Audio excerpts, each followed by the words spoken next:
What about the opposite sex confuses you the most?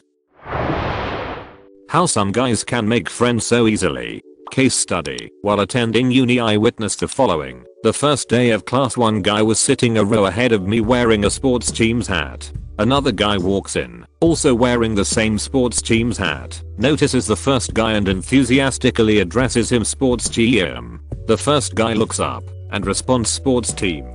They then introduce themselves to each other and proceeded to become close friends. I would see them occasionally around campus hanging out. This isn't the only instance of fast friends I've perceived, but I find that guys seem to become friends much faster than girls. Maybe that's just from my perspective, though. I will say that wasted girls in the bathroom are often the nicest people you will ever meet, but that I've never seen a friendship blossom out of those interactions. Because we're not super intimate about details. I didn't know a guy's grandmother had died for 6 months till he said, "Oh, my grandmother passed away 6 months ago." And I was like, wow, we are super close friends, that he told me such an intimate detail. I didn't realize that it was weird till I told my girlfriend, as she was texting her friend who was giving her a full medical history about her own periods. Men, we are bad at sharing. Women, you guys share a lot. My sister-in-law is always perturbed at how little I know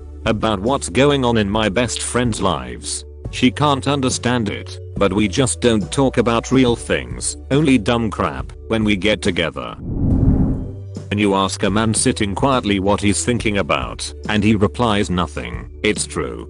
But how? How do you achieve this glorious vacuous empty place of nothing on your mind? Like there's a good chance I'm sitting quietly scrolling Instagram and you ask what's on my mind and I say nothing, but in reality I've spent 10 minutes thinking about that one time when I was 13 and went to speak and a mosquito flew into my mouth and I reflexively spat it out and it landed on my friend. And do they still remember? How can you think of nothing? That is nothing. It usually just means something so mundane. It doesn't matter, though there is that like 20% time where it is nothing. Feels great. I can second this. My GF gets annoyed with me, but it's true. Men dislike useless talk more than we're capable of a zen-like clearing of our minds. If a dude says nothing, just take it to mean that it's so useless that we don't want to use energy to say it. I would bet that women are the same way. So I think the real question is, why do women regularly ask what men are thinking? Grammage from work is so cute, and we talk all the time. I really like spending time with him. Why hasn't he asked me out on a date? Damn it, girl, ask me out. Just because you're nice to me doesn't mean I'm going to know you're that kind of interested. I'm a stereotypical romantically dumb dude. Not to mention assuming a girl is interested when she's just being friendly can lead to really awkward moments. Ask me out. Doesn't have to be anything fancy. Hey, wanna grab a drink on Thursday? Hell yeah, I do. Even if it doesn't go anywhere, being asked out feels amazing. Confidence boost for days. This was a real situation. I worked at a bar, and apparently one of the new bartenders was really into me. She didn't say a thing. I thought she was just a really cool coworker, and I didn't find out until another bartender told me after she had already moved away. One girl's I paid attention to him. Why doesn't he ask me out? Is another girl's OMG why does he think I'm into him? Just because I was being nice? Men, am I right? Hopefully not the same girl thinking both. Certainly can be the same girl depending on which guy she's thinking about. Okay, this is gonna be a weird one, but bear with me. Every single man I've ever met has a smell to them. It's most noticeable wherever they live, but if you're close enough to them even away from home it's obvious. It could best be described as kind of musty and sweet all at once. It's not sweat, and it's not skunk. I've smelled both, and no, it's neither. It also shows up even on completely clean people, like, my 1-year-old is clean. I know because I'm the one in charge of keeping him that way. He still has this weird smell. Men almost never notice it, but most other women I've spoken to do. It's bizarre and I have no idea what it is. Help me out here, guys. What is going on with you? Straight guy here. Women absolutely have those smells too. I've never really noticed male smells myself, but it would make sense that you only really smell the ones you're interested in. Only noticed ever that each of my friends' houses has a scent that somehow embodies them. My mother will randomly call me up for small talks, but I've never been a small talker, so I just answer her questions and don't really push the conversation forward. Then she feels rejected and gets upset with me. I'm someone's mom. I call because I love you. I call because I do not quite know how to tell you that I still am so incredibly invested in you as a person. I want to check on you. I need to know you are healthy. I need to hear the voice of a person I love more than almost anything else on earth. If something or someone is hurting you, I instinctively want to kill it. I miss all those times when I held you close and rocked you in my arms. You would stare up at me and we would just cuddle. It was like we could love each other just by looking at each other. You probably do not remember all our adventures. We made cookies. That time you fell out of the tree and broke your arm made me feel like a horrible person because I was not there to stop it.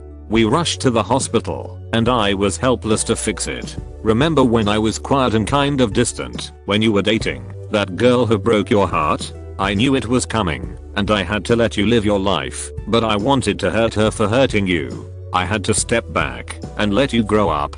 Stepping back was the hardest thing I ever did. Letting you take steps and fall down. Letting you fall off your first bike. That stupid thing with the tree. Going to school the first day. We didn't cuddle and look at each other anymore. Then you had to be an adult and move out. You didn't need me. Plus, you didn't talk to me. You really haven't since you were about 12, but I still miss it. I do not know what to say to you or how to learn about you life. I still worry. I miss you. I miss how we loved each other. My stupid small talk really means that I love you and I'm checking on you. I'm not trying to be annoying, but I do not know how else to say it.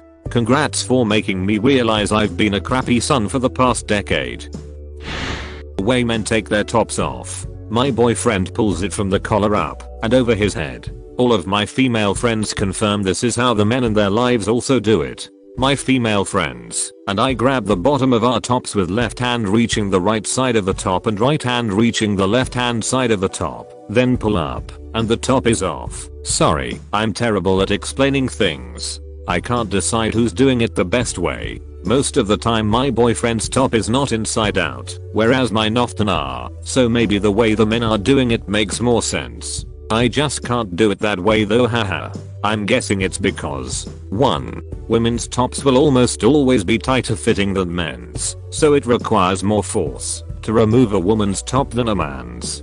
2. As a man I don't like turning my shirts inside out and then back to inside in after it's washed, one less laundry step to complete. As a guy, I grab the back of my shirt below the collar and pull it off over my head. Then I bunch it up into a ball and toss it on the floor somewhere. Later, it magically turns up back in my closet. Also, probably unrelated, my wife has been mad at me lately about my husband, who I love with all my heart. The other day he made us breakfast, scrambled eggs and asparagus. Was lovely and healthy and delicious. I went to the fridge later in the day to make us lunch, and there was one lonely asparagus left on the fridge shelf like an offering to the fridge/asparagus gods. Why, husband? Why do you test me so? Do not touch the offering. All glory be to the fridge gods. This just happened yesterday. I saw a girl I've been friends with for a while on campus for the first time in like 5 months. We talked for a bit, and she said we should get together sometime. I said sure, and asked about Friday. She's busy then, and had to go, so she told me to text her. I text her a half hour later asking about Saturday. She waits 20 hours to text me back, and says she's busy then too. Give no time when she won't be busy. Why would a girl go out of her way to ask me to ask her out, only to basically reject my asking her out? I think this is the we must have dinner sometime conversation which people who rarely meet each other have, which translates as if I never saw you again. I would be indifferent, but let's not burn any bridges, because matches are expensive. Personally, I prefer goodbye, but I'm a simple man.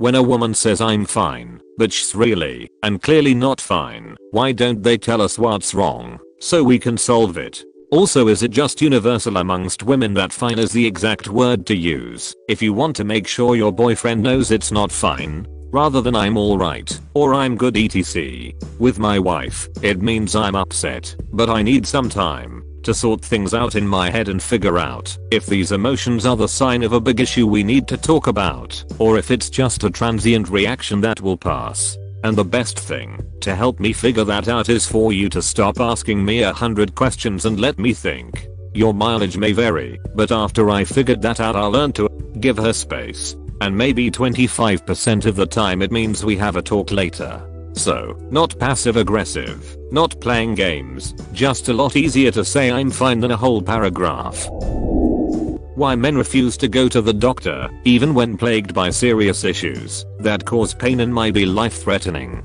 Just why? Go get it checked out. Be healthy. Have a yearly checkup. Because I don't want to spend $200 for a single doctor's visit to essentially be told it's something that will go away naturally. If it's something clearly dangerous or especially awful, like last month my throat was so painful and inflamed I could not speak or drink without crying, I will go to the doctor. But if it's a serious issue like the flu, I know how to handle the flu. The doctor will do nothing for me. If it gets worse then we'll talk. Otherwise I don't need to drop $200 with insurance to be told yeah crap's messed lol. Yeah crap's on fire, yo. Thanks document. I don't know how common this actually is, and of course I know it's not all men, but trying to get a girl to sleep with you, while at the same time thinking poorly of the girl if you find out she slept with a bunch of other guys. In my experience, the people who get the most mad off at promiscuous women have no issue with women being promiscuous, only with being promiscuous with people who aren't them. Why do women go through hoops to impress other women? The nails, heels and the hair. I've never seen a guy go wow look at that girl, she must have spent 3 hours at the nail salon getting those done, and she's in heels, which must show some sort of status or balance. I don't think I've ever gotten my nails done with a random person in mind that I'm trying to impress. I like the way my nails look when done, so I get them done. Why is it girls are embarrassed when a guy looks at them naked after getting them undressed? You know we undressed you and have been waiting for that sight forever, yeah. It's like staring straight into the eyes of God for us. Girls can be very insecure. Most have some kind of body image issues with a spectrum of severity.